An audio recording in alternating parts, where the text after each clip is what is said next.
her mother, Teresa Duke, was seen at a pro-Trump rally on January 5th, the day before the insurrection. And in my interview with Ashanti Smith last week, she said Teresa Duke and another woman was harassing her, put her hands in her face, and Ashanti Smith says she defended herself. And Helena Duke basically said, "This is my mother" on social media in a tweet that's gone viral. Let's bring her on the line right now. Helena Duke, are you there? Yeah, hi. Hi, thank you for being here. I know you're in school and you're really busy, so I really appreciate you being here. How are you doing? Because Trump supporters can be very intense, and people have been getting death threats and a lot of intense energy. How are you? Yeah, I'm doing really good.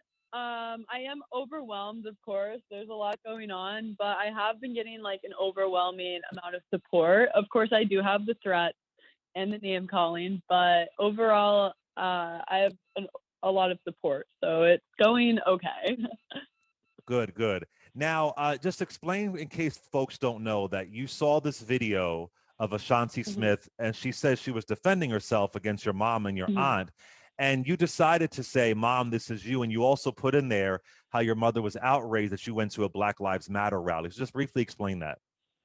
Yeah, for sure. So earlier on this year, after the George Floyd, after he died, all of that, it was like really the heat of Black Lives Matter protests. And I told my mom that I was going to some peaceful protests, and she told me I couldn't go, and that she believed that Black Lives Matter was a violent organization.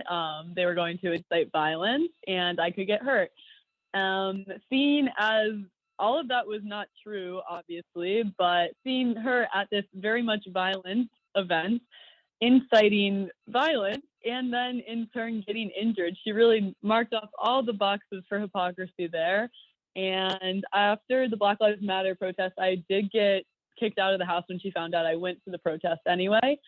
And so it was just really, this tweet was very much liberating, I would say, and emotional, but that's pretty much how it came to be.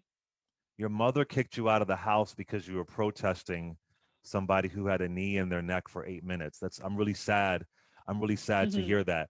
How has your relationship been with her, even before this tweet? How has your relationship been with your mother since then, since she kicked you out? So it's been really rocky. It's really roller coaster. I mean, she did have most of the custody over me at the time throughout the summer, but I rarely spend time at her house, always with friends. I just am like a social person in general, but I never wanted to go home, obviously, because she is very manipulative and mentally abusive, and she has been like that like most of my life. But it was really rocky. I did get kicked out a few more times. According to her, I was being disrespectful, but I think all I was doing was um, just defending people of different races or different sexualities, etc. And she doesn't take those things too well. She doesn't take the arguing. So I have been kicked out because I stand on what I believe in a few times. Obviously, we don't have the best relationship, but yeah. Now, you said that your mother was radicalized. You said that she was a Democrat, and then in this Trump era, she became radicalized. And I'm just curious to know, because I keep hearing this term radicalized, Helena. What Yeah. what talking point from Trump radicalized her? What made her become this radical Trump supporter? What was it about him specifically that radicalized her?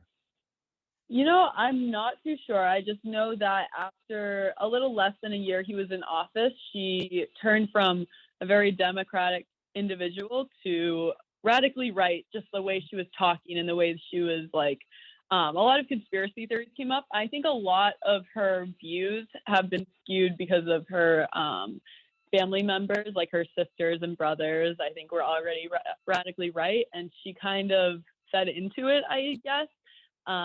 She does enjoy the fake news things and the conspiracy theories and denouncing anything that I say, even like factual evidence. So I'm not sure if there was a certain thing that he said that really radicalized her, but I know it happened pretty quickly and it was really scary. Helena, a lot of things that we hear is that, we got to be able to talk to the Trump supporter. They're a part of our country. We have to really engage them. And here you are, your mother is a Trump supporter, and she threw you out of the house. Just from your own experience, is there a way for us to really engage them? Should we put in this work to engage the Trump supporter who is believing these lies? I think at first I was like, maybe if I educate myself on these topics and really try to show them the factual things or show them a different perspective, then maybe they could understand. But what I've learned is that you can't teach ignorance. If someone's going to be willfully ignorant, they will not be open to learning. So it just goes out one ear. So it really, I think, in a way, like if someone is open to it, but most of the time these individuals are being willfully ignorant because they are privileged. I obviously it's just, I think it comes from the ignorance that we really can't skew their views. And that's interesting to hear you say that as somebody who is in this right now in your family. I have to ask you this: Mhm. is your mother a racist? You know, I don't know. I assume that she has some racist ideologies. I I wouldn't be surprised. I mean, she's never said anything insanely like outwardly racist, but she does she has said like the term like those people, or she said like thugs, and all of that like is insanely infuriating that she can just refer to individuals like that. So yeah, I think I would say that she is racist. I have had to debate her, not even just fight with her about how horrible the things she says are sometimes. Now, Helena, how have you, if you were raised with her, you said this happened recently, but one might Mhm. say, how did you avoid some of these trappings of believing some of these things? I mean, if you're in a house like this, how are you able to not get caught up in some of these constructs that a lot of white folks do because they're taught propaganda and they're not taught real Yeah. history? So how are you able to dodge this uh, thinking like that? Yeah, so my dad he's not really in the picture for other reasons, but he is very much liberal and very open-minded.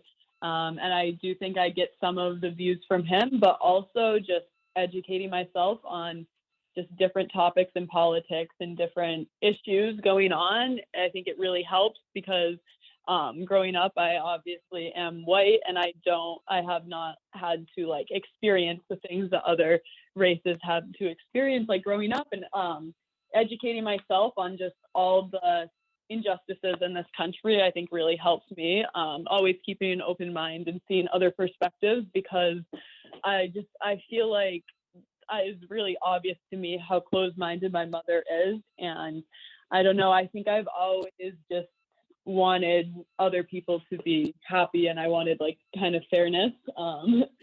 So I think that's pretty much it. Do you want a relationship with your mother and with your aunt who was in that video punching Ashanti Smith from behind? Do you want a relationship with your mother and your aunt? Definitely not as of now. And people ask me this a lot, like how could like we reconcile, etc. I'm not too. Obviously, they're not the best individuals, so I wouldn't be mad about it. But like not being in a relationship with them, but I think the least they can do is admit that what they did was wrong, because they are still playing the victim and all like telling me that I'm the reason that all of this is happening, whatever.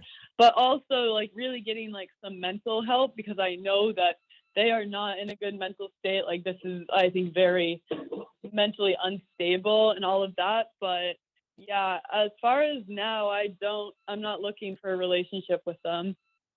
Now you are 100% supporting Ashanti Smith. Ashanti Smith was a security guard who says Hmm. she was being harassed and confronted by your mother and some people around her and your aunt. She defended herself. She has charges against her, and so does your Yeah. aunt, because your aunt followed her when she went to the police line. Now I know you've spoken to Ashanti Smith. What Mhm. have your conversations been like, and how do you feel about the way she's being really attacked right now? Yeah, absolutely. So I first contacted her through like GoFundMe because I couldn't find any of her social media accounts or anything. I told her like how like I am so like sorry for like what has happened and how she did absolutely everything right in this situation. She was acting in self-defense. It was absolutely what you should have done. Like if I was in her situation, like I think I would have been in fear for my life definitely too. And I just told her that like I really just I want like I don't know, like I almost idolize her. But it was just really in I don't know. So we came in contact like over GoFundMe, and then eventually she had reached out on Instagram, gave me her number, and we ended up FaceTiming. She had asked if she was like, I will fly you out to Washington D.C. like so we can like meet and have like an interview together. She's like, honestly, I just want to give you a hug, and I was like I don't know. I think it's just really crazy how all of this is happening, and I don't know.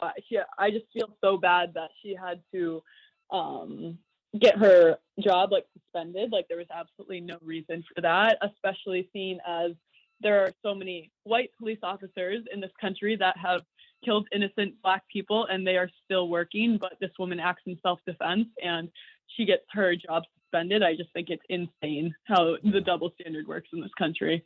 Absolutely. Do you know, do you have any idea, were your mother and your aunt, were they at that insurrection on January 6th? Do you know? I have no idea. I honestly wouldn't have known that they were at the Black Lives Matter Plaza doing this unless there wasn't a video. Right, because they didn't tell you. They didn't tell you. Yeah, No. yeah. And where you? What's been your last conversation like with her? Your last exchange with your mother or with your aunt? What's been your last exchange with her? Yeah, so this happened probably it was the night after I sent out the tweet around 1 a.m. to 2 a.m. I got a bunch of calls and I didn't answer any of them from both my mother and my aunt. And then I received some very inappropriate texts from them. My aunt telling me that she's going to press charges and I can say goodbye to college and all those kind of things. And my mom said that I was throwing my life down the drain and that my sister's life was in my hands and I'd be at fault if anything were to happen to her, which I thought was insanely inappropriate. And obviously, she should be held accountable for her actions, and my sister is absolutely safe. It was just really inappropriate. And then later on that week, my aunt had contacted me on a different messaging site because I blocked her. She told me that I was a sociopath. Am I allowed to use profanity? Oh, please go ahead. Yeah, whatever. Go ahead. Okay, she told me that I was like a piece of shit. She told me I was a cunt, all of those lovely words. And I ended up blocking her. So those were the last kind of interactions I had with them. Really, really heartwarming. Wow. Wow. Well, listen, I want to thank you for coming on this show and talking to this audience. It really means a lot to me and my audience. And listen, I think the ways in which that we combat some of these evils in our culture is that we have to call it out. You know, we say if you're a good police officer and you see a bad police officer do something, you got to say something. So I want to say for you to point out, you know, you saw your mother and your aunt and you said something. A lot of people don't. So that's I mean, although, you know, she has a lot of issues, I can imagine that that must have been hard and difficult because it is your mom. So the courage you had to call it out, good for you. And I just hope I wish you all the best.